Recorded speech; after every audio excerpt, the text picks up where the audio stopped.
한국이 속임수를 쓴 게 분명합니다. 미국 상원 청문회장이 발칵 뒤집혔습니다. 수십조 원을 쏟아부은 미국 반도체 공장의 수율은 45점, 똑같은 장비로 만드는 한국은 90이었습니다. 미국 정부는 진상조사관을 한국에 파견했습니다. 속임수의 증거를 찾아 90일을 뒤졌습니다. 그런데 그가 워싱턴에 들고 돌아온 보고서에 미국이 다시 한번 뒤집혔습니다. 세계 최강 미국이 끝내 사지 못한 것은 무엇이었을까요? 지금부터 그 충격적인 이야기의 전말을 공개합니다. 시작하기 전 구독과 좋아요, 그리고 대한민국 파이팅 댓글로 한국을 응원해주세요. 워싱턴 상원 청문회장의 숫자 2개가 떠올랐습니다. 90 그리고 45점, 수십조 원을 쏟아부은 미국 반도체 공장의 성적표였죠. 한국 공장에서 100개를 만들면 90개가 멀쩡하게 나오는데 똑같은 장비, 똑같은 설계로 지은 우리 공장에서는 45개밖에 나오지 않았습니다. 전례 없는 굴욕이었어요. 그 전광판이 켜진 직후 회의장이 발칵 뒤집혔습니다. 기자들의 카메라 플래시가 일제히 터졌고 바로 그 불빛 한가운데에 제가 앉아 있었죠. 하지만 진짜 충격은 그 다음이었습니다. 그날 제가 한국에서 보게 될 것에 비하면 그 청문회는 아무것도 아니었으니까요. 저는 리처드 콜먼입니다. 미국 상무부 반도체 정책실에서 28년을 일했고 그 수십조 원짜리 보조금 정책을 제 손으로 설계한 사람입니다. 그러니까 그날 전광판에 뜬 45라는 숫자는 다른 누구도 아닌 제 성적표였던 거예요. 단상 위에서 의사봉을 쥔 사람은 더글러스 해먼드 상원산업위원회 위원장이었습니다.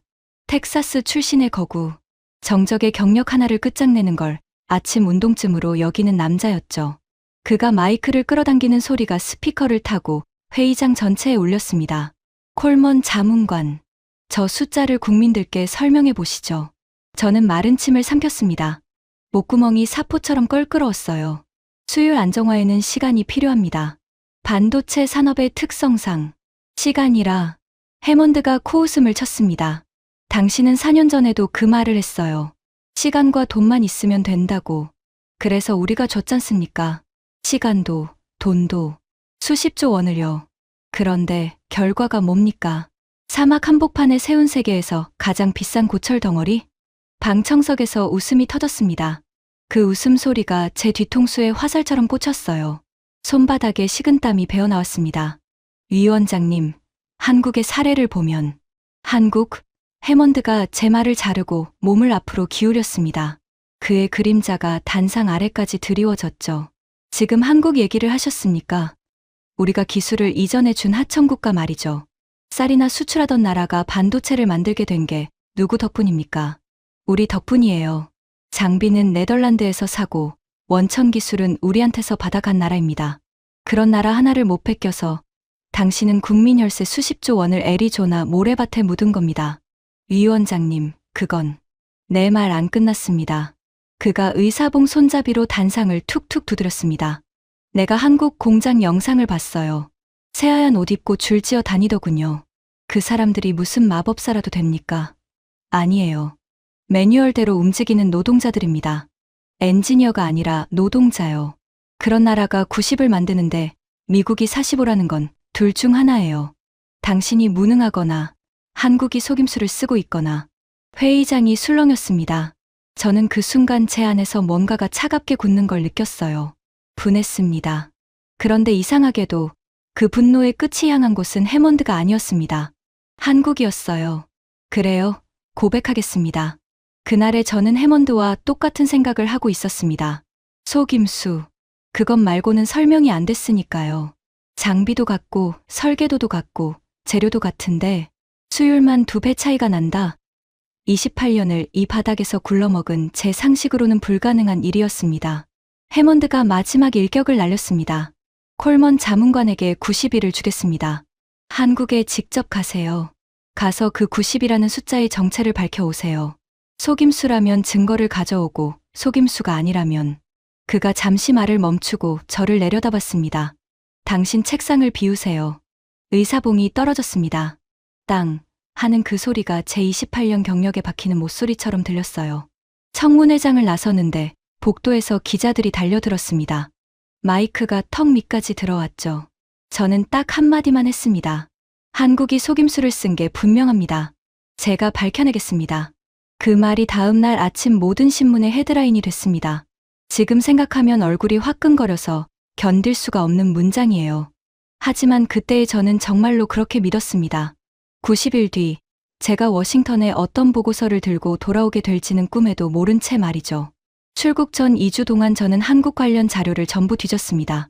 뒤지면 뒤질수록 확신은 굳어졌어요. 보세요. 반도체 회로를 그리는 노광 장비는 네덜란드 ASML이 만듭니다. 세계에서 단 한 곳이죠. 핵심 소재의 상당수는 일본이 쥐고 있고요. 설계 자산과 원천 기술의 뿌리는 미국입니다. 그러니까 한국이라는 나라는 제 눈에는 남의 부품으로 조립을 잘하는 나라였던 겁니다. 진짜 기술은 전부 밖에 있는데 조립만 잘한다.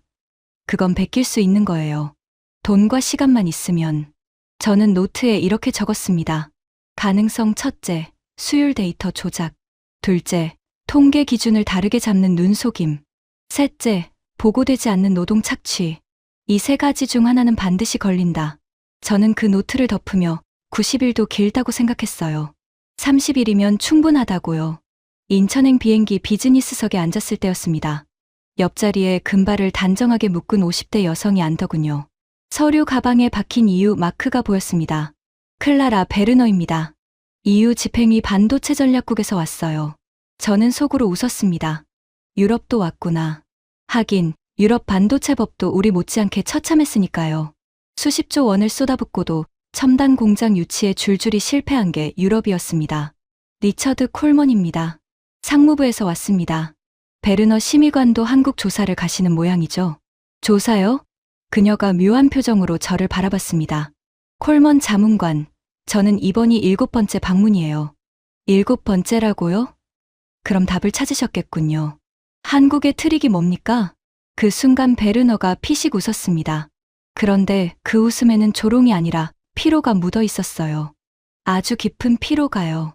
우리도 처음엔 그렇게 불렀어요. 트릭이라고. 그래서 2년을 조사했죠.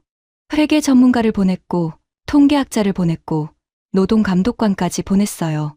그리고 아무것도 못 찾았습니다. 못 찾은 게 아니라 못 본 거겠죠.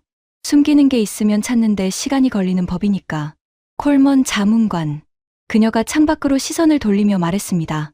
저도 정확히 그렇게 말했었어요. 2년 전에 지금 당신과 똑같은 문장으로요. 저는 어깨를 으쓱하고 노트를 펼쳤습니다.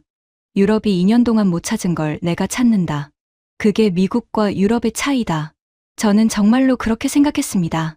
그 오만이 산산조각 나기까지 그때 시점으로 딱 사흘이 남아 있었죠. 인천공항에 내렸을 때 한국 측 안내 담당자가 마중을 나와 있었습니다.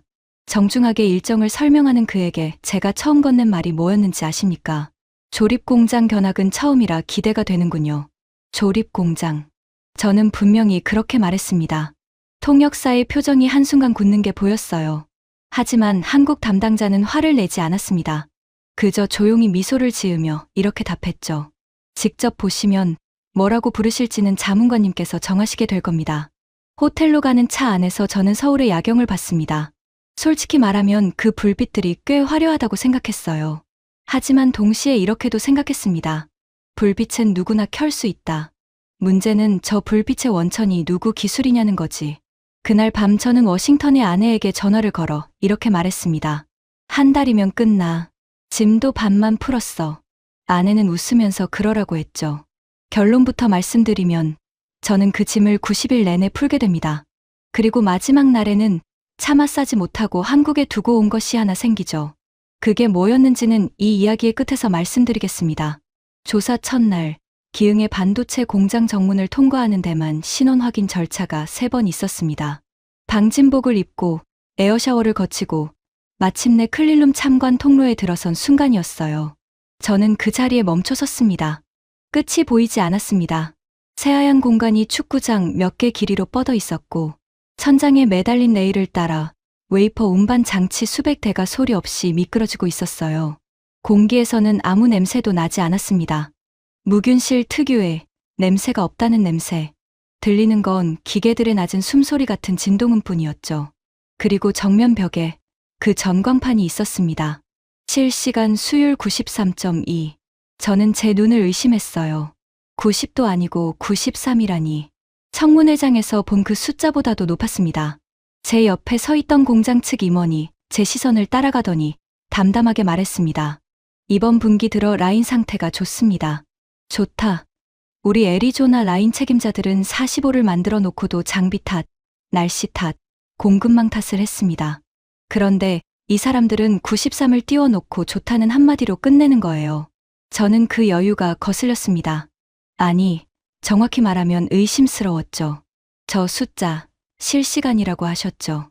네, 실시간입니다. 그럼 원본 데이터를 보고 싶습니다. 전광판 말고 시스템 로그 원본이요.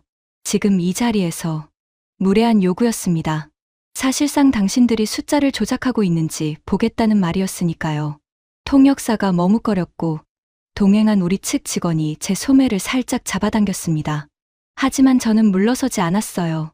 이게 제가 한국에 온 이유였으니까. 그런데 그 임원의 대답이 저를 당황하게 만들었습니다. 그러시죠. 어느 라인부터 보시겠습니까? 망설임이 없었습니다. 단 1초도요. 그는 저를 통제실로 안내했고 엔지니어들에게 뭐라고 짧게 지시했습니다. 잠시 후 제 앞에 모니터에 로그가 떴어요. 웨이퍼 한 장 한 장의 처리 기록, 불량 판정 기준, 검사 장비의 측정값, 원본. 저는 라인을 무작위로 골랐습니다.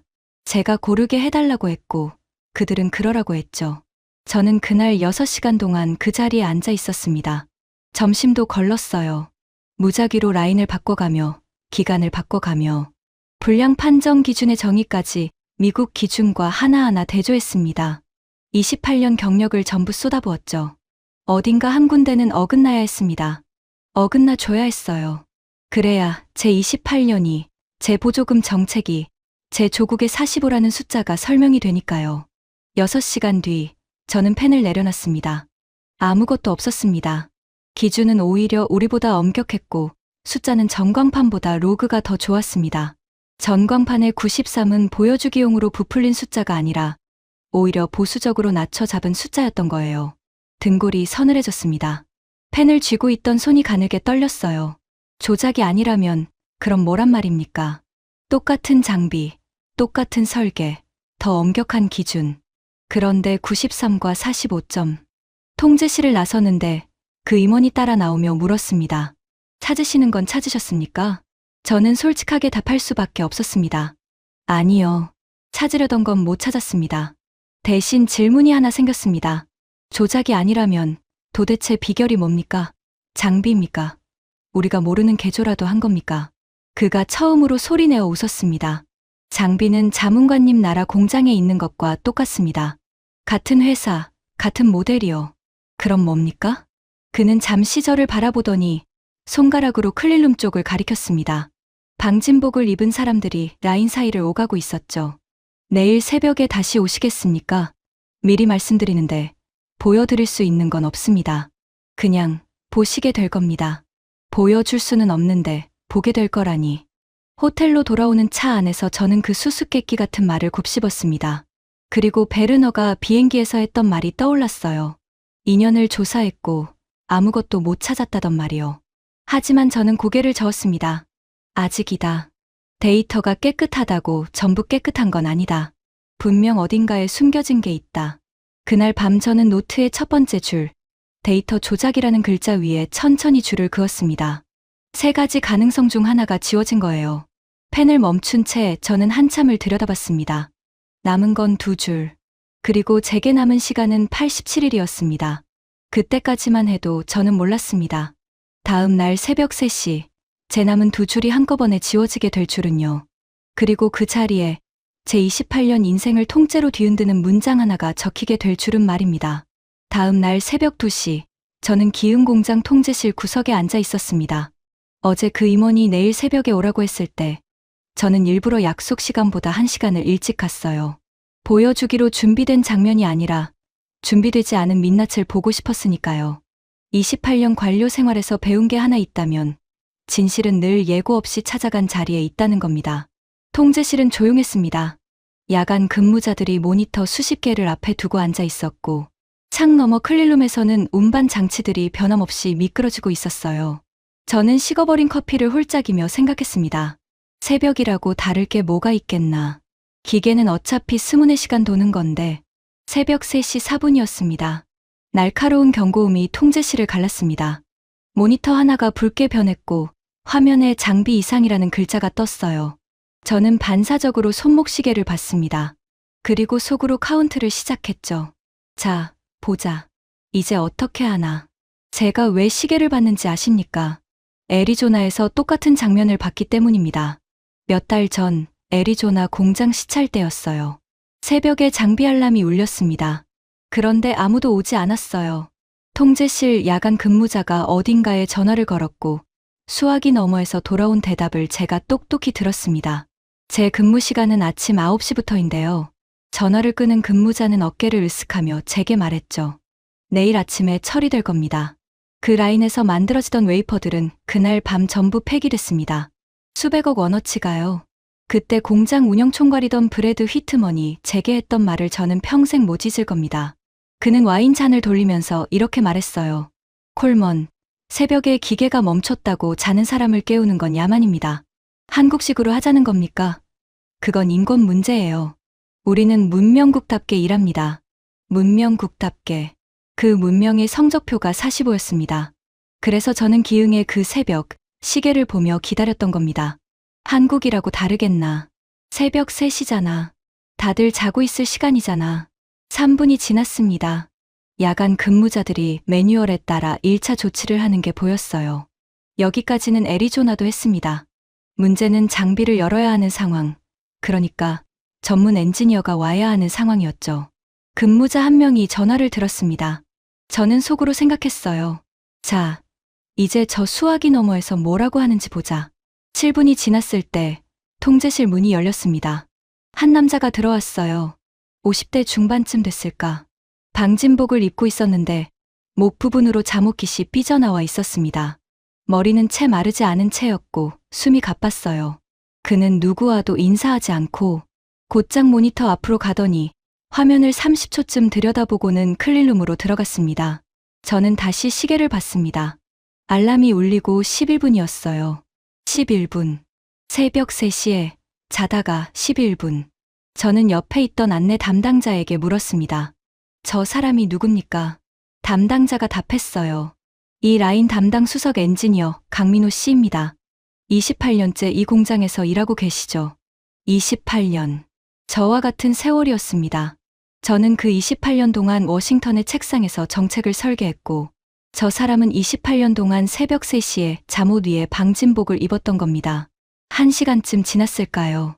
장비가 정상으로 돌아왔다는 표시가 떴고 강민호 씨가 클린룸에서 나왔습니다. 그는 그제야 통제실에 낯선 외국인이 있다는 걸 알아차린 듯했어요. 가볍게 목례를 하더니 야간 근무자들에게 뭐라고 한두 마디를 건네고는 출입구 쪽으로 향했습니다. 집에 다시 돌아가서 두어 시간 눈을 붙이고 아침에 정상 출근을 할 거라고 했습니다. 저는 그의 뒷모습을 보면서 묘한 기분에 휩싸였습니다. 가슴 한구석이 뻐근했어요. 그건 감동이 아니었습니다. 적어도 그때는요. 그건 불길함이었습니다. 제가 평생 쌓아온 어떤 전제가 소리 없이 금 가기 시작하는 불길함이요. 장비는 돈으로 삽니다. 설계도도 돈으로 사요. 그런데 새벽 3시에 11분은 도대체 얼마를 주면 살 수 있는 겁니까? 저는 그를 따라 나갔습니다. 예정에 없던 행동이었어요. 공장 앞 24시간 해장국집, 김이 서린 유리문을 밀고 들어가서 혼자 앉아있는 그의 맞은편에 무작정 앉았습니다. 통역을 맡은 직원이 헐레벌떡 따라 들어왔죠. 미국 상무부의 리처드 콜먼입니다. 아까 통제실에서 봤습니다. 식사 한 끼 사도 되겠습니까? 강민호 씨는 조금 놀란 눈치였지만 이내 고개를 끄덕였습니다. 뚝배기 2개가 나왔어요. 펄펄 끓는 국물에서 매콤하고 구수한 냄새가 올라왔습니다. 저는 숟가락을 들 생각도 못하고 물었어요. 하나만 묻겠습니다. 새벽 3시였습니다. 당신은 11분 만에 왔어요. 회사가 시킨 겁니까? 야간 대기 수당이 많습니까? 안 오면 불이익이 있습니까? 질문이 무례하다는 건 알고 있었습니다. 하지만 저는 알아야 했어요. 강제라면, 보상이라면, 그건 시스템이니까 베낄 수 있습니다. 휘트먼의 말대로 인권 문제라면 우리가 안 베끼면 그만이고요. 어느 쪽이든 제 보고서에 쓸 답이 나오는 겁니다. 강민호 씨는 국물을 한 숟갈 뜨더니 담담하게 답했습니다. 수당이야 나오죠. 그런데 그거 받으려고 가는 사람은 없을 겁니다. 그럼 왜 갑니까? 그가 저를 빤히 바라봤습니다. 그 눈빛에는 제 질문 자체를 이해하지 못하겠다는 기색이 담겨 있었어요. 그리고 그가 말했습니다. 이게 제 일이니까요. 저는 다음 질문을 준비하고 있다가 멈췄습니다. 이게 제 일이니까요. 그게 전부였습니다. 사명감이라든가 애국심이라든가 회사에 대한 충성이라든가 그런 거창한 단어가 하나도 없었어요. 그냥 자기 일이라는 겁니다. 새벽 3시에 라인이 멈추면 가는 것까지가 그냥 자기 일이라는 거예요. 통역된 그 짧은 문장이 제 가슴에 박히는 데는 시간이 좀 걸렸습니다. 그 사이에 그는 묻지도 않은 이야기를 하나 들려줬어요. 제 아버지가 이 공장 1세대였습니다. 반도체가 뭔지 아무도 모르던 시절에 일본 기술자들한테 어깨너머로 배워가면서 라인을 깔았던 양반이에요. 그때 일본 사람들이 그랬답니다. 한국이 무슨 반도체냐.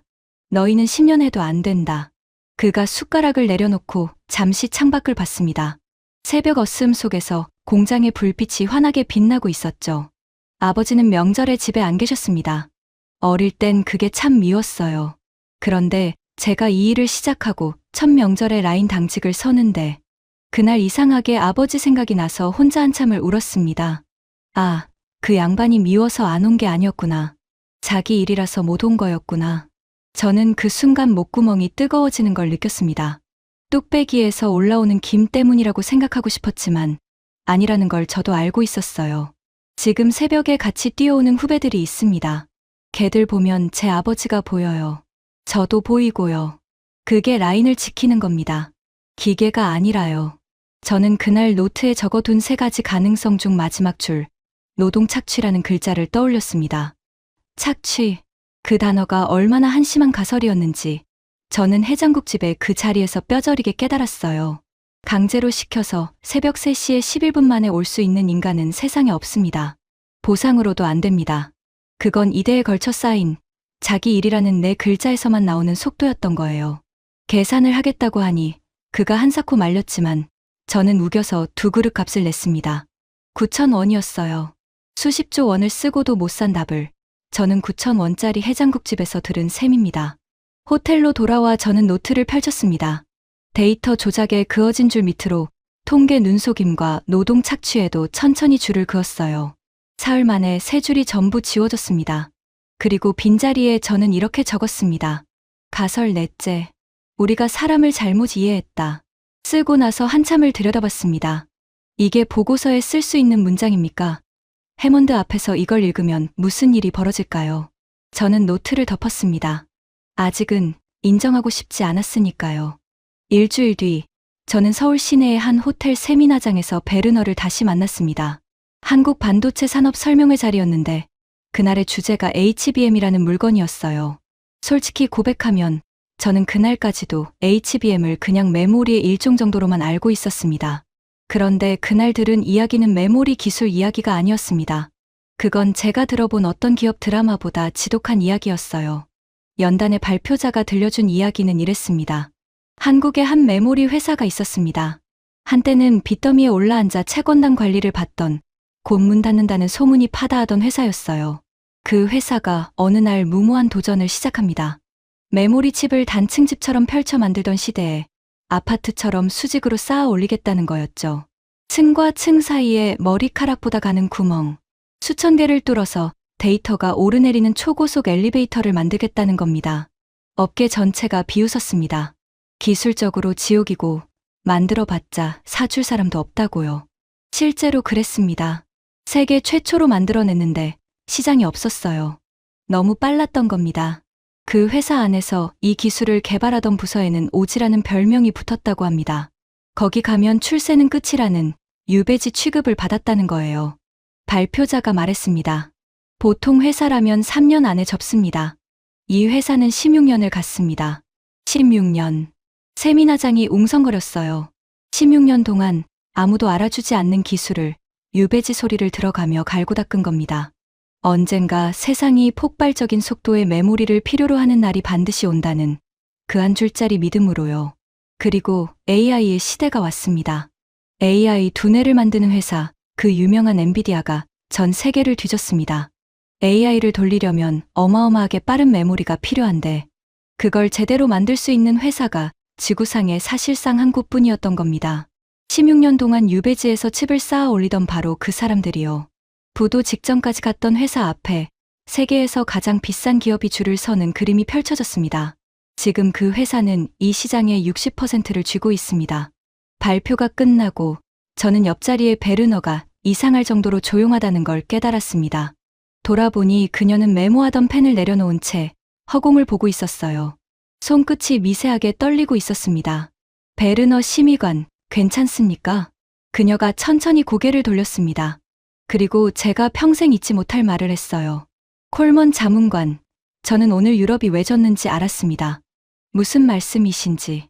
16년이요. 그녀의 목소리가 갈라졌습니다. 유럽에서는 불가능한 시간입니다.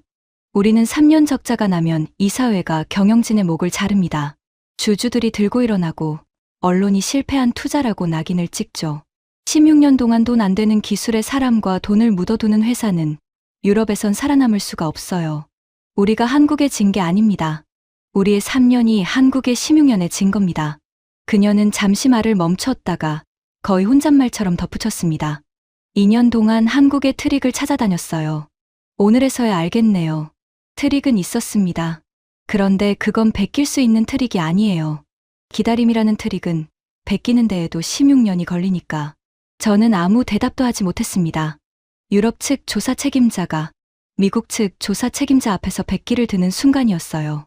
박수가 터지는 세미나장 한가운데서 저는 등줄기에 식은땀이 흐르는 걸 느꼈습니다. 이제 이 자리에서 한국의 속임수를 믿는 사람은 전 세계에 저 하나만 남은 것 같았으니까요. 그런데 그 세미나에는 2부가 있었습니다. 그리고 2부에서 저는 1부보다 더 무서운 이야기를 듣게 됩니다. 발표자가 화면에 그래프 하나를 띄웠어요. 메모리 반도체 세계 시장 점유율 추이였습니다. 한 회사가 33년 동안 1위를 지키고 있었어요. 33년. 제가 상무부에 들어가기도 전부터 단 한 분기도 빠짐없이요. 삼성이었습니다. 발표자가 말했습니다. 그런데 최근 이 33년이 뒤집혔습니다. 화면의 그래프 끝에서 두 선이 교차했습니다. 점유율 36대 34점.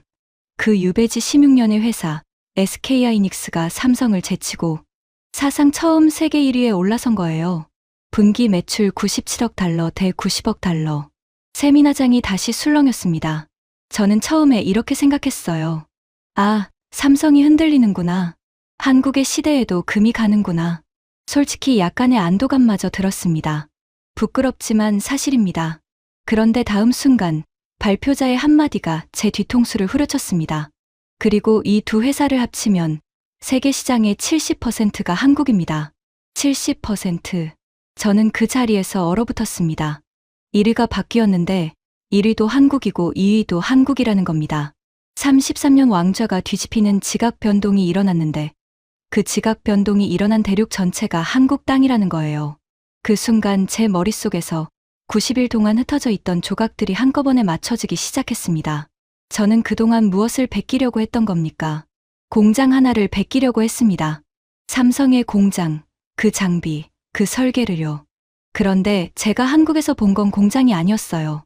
새벽 3시에 11분 만에 달려오는 강민호가 있었고 그 강민호를 길러낸 아버지 세대가 있었고 유배지에서 16년을 버틴 사람들이 있었고 그리고 그 모두가 서로를 잡아먹을 듯이 쫓기는 세계 1위와 세계 2위가 한 나라 안에서 33년치 승부를 벌이는 생태계가 있었던 겁니다. 1위가 한눈을 팔면 2위가 왕좌를 빼앗는 나라. 그래서 1위조차 새벽에 뛰어야 하는 나라. 우리는 나무 한 그루를 옮겨 심으려고 수십조 원을 썼는데 비결은 나무가 아니라 숲이었던 거예요. 저는 그날 밤 호텔방에서 워싱턴에 보낼 중간보고서 초안을 썼다가 지웠다가 다시 쓰기를 반복했습니다. 첫 문장이 도저히 써지지 않았어요. 사실대로 쓰면 이렇게 시작해야 했으니까요. 위원장님, 속임수는 없었습니다. 속임수는 오히려 우리 쪽에 있었습니다. 우리는 돈으로 모든 걸 살 수 있다고 우리 자신을 속여왔습니다. 저는 그 문장을 쓰지 못했습니다. 그 문장을 쓰는 순간 제 28년이 부정당하는 것 같았으니까요. 그리고 바로 그때 제 아내 관료가 마지막 발버둥을 시작했습니다. 사람이 신념을 잃기 직전에 가장 사나워진다는 말이 있죠. 그 무렵에 제가 정확히 그랬습니다. 저는 호텔 방 벽에 자료를 붙여가며 밤을 새웠습니다. 인정할 수 없었어요. 아니, 인정하더라도 빈손으로는 돌아갈 수 없었습니다. 해먼드 앞에 서서 한국은 대단했습니다. 우리가 틀렸습니다. 이렇게 말하는 순간 제 목이 날아가는 건 둘째 치고 미국의 반도체 전략 전체가 길을 잃게 되니까요. 뭐라도 한국의 급소 하나라도 쥐고 돌아가야 했습니다. 그리고 저는 찾아냈습니다. 적어도 그때는 찾아냈다고 믿었어요. 한국은 반도체를 세계에서 제일 잘 만듭니다.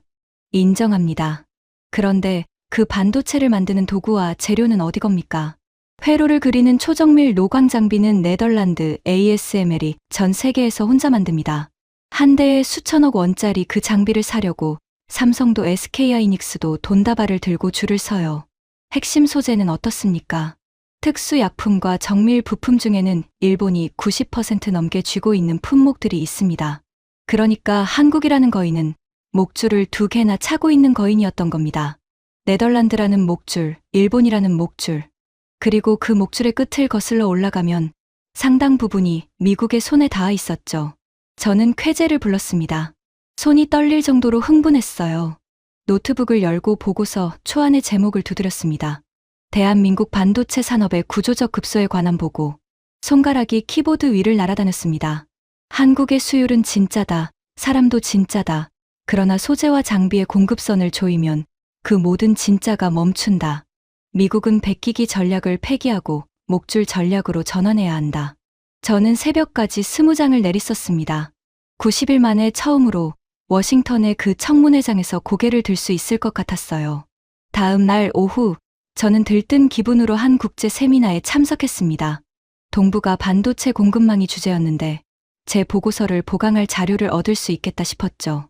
연사 명단을 훑어보는데 한 이름에 눈이 멈췄습니다. 다나카 켄지. 젠 일본 경제산업성 소재산업 담당 심의관. 일본 경산성. 소재. 저는 자세를 고쳐 앉았습니다. 바로 그 목줄을 직접 쥐어봤던 사람이 온 겁니다. 이보다 더 완벽한 증인이 있을까요? 일본이 마음만 먹으면 한국을 멈출 수 있다는 걸 당사자의 입으로 확인받을 수 있는 기회였습니다. 세미나가 끝나고 저는 다나카에게 다가가 명함을 건넸습니다. 그는 제 명함을 한참 들여다보더니 묘한 미소를 지었어요. 미국 상무부에서 한국의 약점을 찾으러 오셨군요. 어떻게 아셨습니까?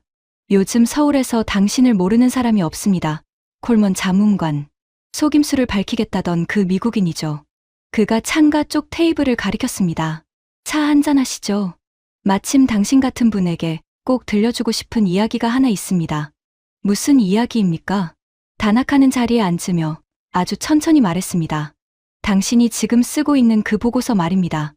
우리 일본이 몇 해 전에 이미 썼던 보고서예요. 제목까지 비슷했을 겁니다. 그리고 우리는 그걸 보고서로 끝내지 않았습니다. 실행에 옮겼죠. 제 심장이 쿵 내려앉았습니다. 실행이라니 그게 무슨. 한국의 목줄을 실제로 당겨봤다는 뜻입니다. 콜먼 자문관. 가장 아픈 급소 3곳을 골라서요. 그 결과가 어땠는지 들으시겠습니까? 저는 그 순간 직감했습니다. 이 이야기가 끝나면 어젯밤 새벽까지 쓴 제 20장짜리 보고서가 휴지 조각이 되리라는 거요. 하지만 듣지 않을 수가 없었습니다. 찻잔을 쥔 제 손이 저도 모르게 떨리고 있었습니다. 다나카는 찻잔을 내려놓고 창밖의 서울 풍경을 잠시 바라봤습니다. 그리고 입을 열었어요. 몇 해 전 우리 일본 정부가 한국의 반도체 산업을 상대로 한 가지 결단을 내렸습니다. 한국 반도체에 반드시 필요한 핵심 소재들의 수출을 조이기로 한 거죠. 품목은 3가지였습니다. 반도체 회로를 그릴 때 바르는 감광액, 불순물을 씻어내는 초고순도 세척약품, 그리고 또 하나의 특수 소재. 셋 다 일본이 사실상 독점하던 것들이었어요. 기억합니다. 워싱턴에서도 큰 뉴스였으니까요. 그렇다면 우리가 그 3가지를 왜 골랐는지도 아십니까? 다나카가 저를 똑바로 봤습니다. 콜먼 자문관, 당신이 어젯밤에 했을 작업을 우리는 1년 동안 했습니다. 한국 반도체의 공정 전체를 펼쳐놓고 어디를 찌르면 가장 아픈지를 찾았어요. 수백 개 품목 중에서 대체가 가장 어렵고 재고를 쌓아둘 수도 없고 끊기면 몇 주 안에 라인이 서는 것들, 그렇게 추려낸 게 그 3가지였습니다. 말하자면 우리는 한국이라는 거인의 급소를 외과의사처럼 정확하게 3군데 찔렀던 겁니다. 저는 침을 삼켰습니다. 제 보고서가 제안하려던 목줄 전략, 그걸 일본은 이미 그것도 훨씬 정교하게 실행했던 겁니다. 그래서 어떻게 됐습니까? 처음 몇 주는 우리가 그린 그림 그대로였습니다. 다나카가 옅게 웃었어요. 한국이 발칵 뒤집혔죠. 공장이 멈출 수 있다는 보도가 쏟아졌고 한국 기업 임원들이 소재를 구하러 전 세계를 뛰었습니다. 도쿄의 우리 사무실에서는 샴페인 얘기까지 나왔어요. 거인이 무릎을 꿇는 건 시간 문제로 보였습니다. 그런데요? 다나카는 한참 동안 말이 없었습니다. 그리고 그가 다시 입을 열었을 때 목소리의 결이 달라져 있었어요. 그런데 한국은 무릎을 꿇는 대신 이상한 걸 시작했습니다. 정부와 기업과 대학 연구실이 한 덩어리가 돼서 그 소재들을 직접 만들기 시작한 겁니다. 우리는 비웃었어요. 그 약품들은 일본이 수십 년 동안 쌓아온 기술입니다. 순도가 조금만 떨어져도 웨이퍼가 전부 못 쓰게 돼요. 몇 년을 해도 못 따라온다는 게 우리 기술진의 분석이었습니다. 몇 년이 걸렸습니까? 가장 어렵다던 초고순도 세척 약품이. 다나카가 손가락을 천천히 폈습니다. 2년이 안 걸렸습니다. 저는 제 귀를 의심했습니다. 다나카가 말을 이었어요. 나중에 한국 쪽 이야기를 전해 들었습니다. 그 약품을 국산화한 연구진이 몇 달 동안 집에 못 갔다고 하더군요. 실험실 바닥에 야전 침대를 깔고 순도 수치가 목표에 도달하던 날 새벽에 다 같이 부둥켜 안고 울었답니다. 우리가 급소라고 찔렀던 자리에서 한국은 새 살을 돋게 한 겁니다. 그것도 전보다 단단한 살을요. 그는 식어버린 차를 한 모금 마시고 마침내 그 말을 했습니다. 제 90일 전체를 한 문장으로 끝내버린 그 말을요. 콜먼 자문관. 우리는 한국의 약점을 공격한 게 아니었습니다. 결과적으로 한국의 약점을 지워준 겁니다. 우리가 찌르기 전까지 한국은 자기 급소가 어딘지 몰랐어요. 우리가 친절하게 3군데를 짚어줬고 한국은 그 3군데를 강철로 메웠습니다. 그리고 그날 이후 한국은 나머지 급소들도 스스로 찾아서 메우기 시작했죠. 소재, 부품, 장비, 하나씩 전부요. 지금 일본 소재 기업들의 한국 매출이 어떻게 됐는지 아십니까? 우리는 칼을 한 번 휘둘러서 가장 큰 고객을 가장 무서운 경쟁자로 바꿔놨습니다. 저는 아무 말도 할 수 없었습니다. 다나카가 제 눈을 들여다보며 물었어요. 이제 당신 차례입니다. 당신의 그 보고서, 미국이 목줄을 당기면 어떻게 될 것 같습니까? 저는 답을 알고 있었습니다. 알고 있었지만 입이 떨어지지 않았어요. 다나카가 대신 말했습니다. 한국은 비명을 지르는 나라가 아닙니다. 약점을 공격당하면 약점을 없애버리는 나라예요. 그게 우리 일본이 가장 비싼 수업료를 내고 배운 한국입니다. 당신네 미국은 부디 우리보다 싸게 배우시길 바랍니다. 그가 자리에서 일어나 코트를 집었습니다. 그리고 마지막으로 이렇게 덧붙였어요. 그 새하얀 클린룸에 가보셨겠죠. 새벽에 11분 만에 달려오는 사람들도 보셨을 테고요. 우리도 봤습니다. 다 보고도 우리는 칼을 뽑았어요. 사람을 이기는 칼은 없다는 걸 뽑고 나서야 알았습니다. 다나카가 떠난 자리에 저는 1시간을 더 앉아 있었습니다. 그리고 호텔로 돌아와 노트북을 열고 어젯밤 20장을 채운 그 보고서 파일을 띄웠습니다. 대한민국 반도체 산업의 구조적 급소에 관한 보고. 커서가 제목 위에서 깜빡였어요. 저는 전체 선택을 누르고 삭제 키를 눌렀습니다. 화면이 하얗게 비워졌습니다. 이상하게도 90일 만에 처음으로 마음이 가벼웠어요. 저는 텅 빈 화면에 새 제목을 적었습니다. 우리가 한국에서 배워야 할 것에 관한 보고. 그리고 첫 문장을 썼습니다. 새벽 3시 한 남자가 11분 만에 라인에 도착했다. 이 보고서는 그 11분에 관한 기록이다. 이번에는 손가락이 멈추지 않았습니다. 저는 사흘 밤낮으로 썼습니다. 강민호의 해장국집을 썼고 그의 아버지의 명절을 썼고 유배지의 16년을 썼고 베르너의 백기를 썼고 다나카의 고백을 썼습니다. 마지막 장을 닫으며 저는 결론에 이렇게 적었어요. 우리가 사야 할 것은 장비가 아니다.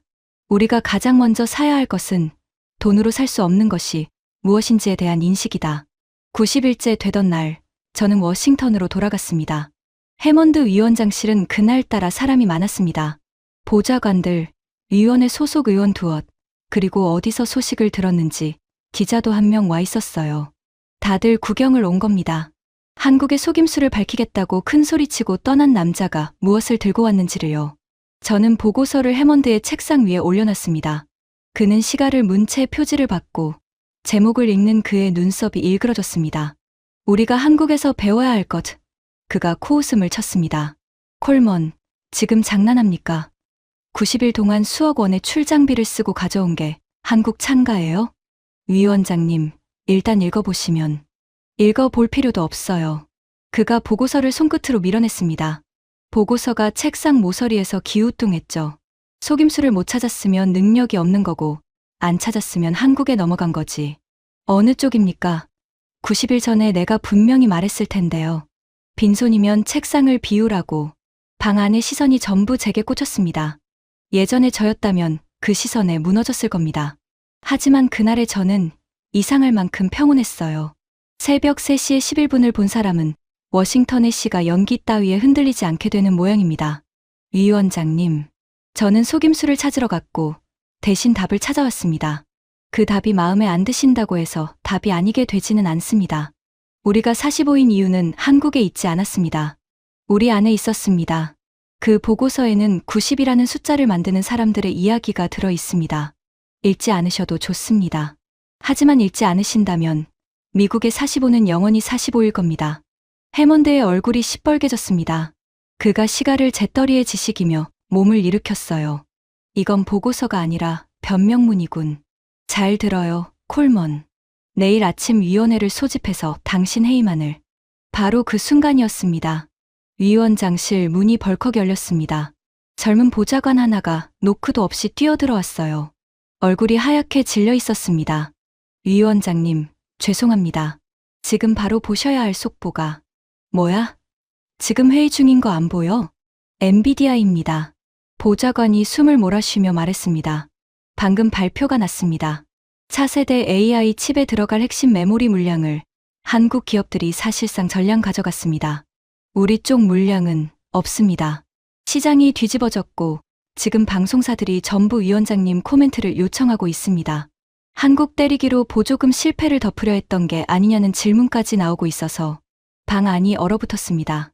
해먼드는 그 자리에 선 채로 굳어 있었습니다. 시뻘겋던 얼굴에서 핏기가 빠져나가는 게 보였어요. 그가 천천히, 아주 천천히 고개를 돌려 책상 모서리를 봤습니다. 거기에는 조금 전 그가 손끝으로 밀어냈던 제 보고서가 떨어지기 직전의 모습으로 걸쳐져 있었죠. 기자가 수첩에 뭔가를 미친 듯이 적기 시작했습니다. 보좌관들은 서로 눈치만 봤고요. 그 침묵 속에서 해먼드가 보고서 쪽으로 손을 뻗었습니다. 그러다가 방 안의 시선을 의식했는지 손을 거두고 헛기침을 했어요. 오늘 회의는 여기까지 합시다. 그게 끝이었습니다. 사과도 없었고 인정도 없었어요. 해먼드는 그런 사람이니까요. 하지만 다음 날 아침 위원장실 비서가 제 사무실로 전화를 걸어왔습니다. 보고서 사본을 한 부 더 보내달라고요. 위원장님 댁으로요. 저는 사본을 보내며 메모를 한 장 붙였습니다. 11분짜리 이야기부터 읽으십시오. 여러분, 제 이야기는 여기까지입니다. 저는 요즘도 가끔 그 새벽의 기흥을 생각합니다. 자모키 씨 삐져나온 방진복, 김이 오르던 9,000원짜리 해장국, 이게 제 일이니까요. 하던 그 목소리를요. 제가 한국에 두고 온 것이 하나 있다고 말씀드렸죠. 그건 제 오만이었습니다. 돈이면 다 된다고 믿었던 28년짜리 오만이요. 미국은 세계에서 가장 부유한 나라입니다. 우리는 수십조 원을 썼고, 장비를 샀고, 설계도를 가져왔고, 사람을 뽑았습니다. 그런데 끝내 사지 못한 게 있었습니다. 명절의 라인을 지키는 마음, 유배지에서 버틴 16년, 급소를 찔리자 그 급소를 지워버린 집념. 한국은 그걸 기술이라고 부르지 않더군요. 그냥 자기 일이라고 부르더군요. 세계가 외계인급이라고 부르는 한국 반도체의 정체는 외계인이 아니었습니다. 새벽 3시에 일어나는 지극히 한국적인 사람들이었습니다. 그리고 그 사람들이 있는 한 베끼려는 자들의 도전은 앞으로도 같은 자리에서 멈출 겁니다. 90과 45 그 사이 어딘가에서요. 지금까지 미국 상무부 조사관 리처드 콜먼이 한국에서 겪은 충격적인 이야기였습니다. 세계 최강 미국도 사지 못한 그 힘은 오늘도 새벽 라인을 지키는 우리 이웃들의 손에서 나오고 있습니다. 이 자랑스러운 이야기를 주변에 널리 공유해 주세요. 작은 관심이 큰 자부심을 만듭니다. 구독과 좋아요도 부탁드립니다. 지금까지 터칭 스토리였습니다. 감사합니다.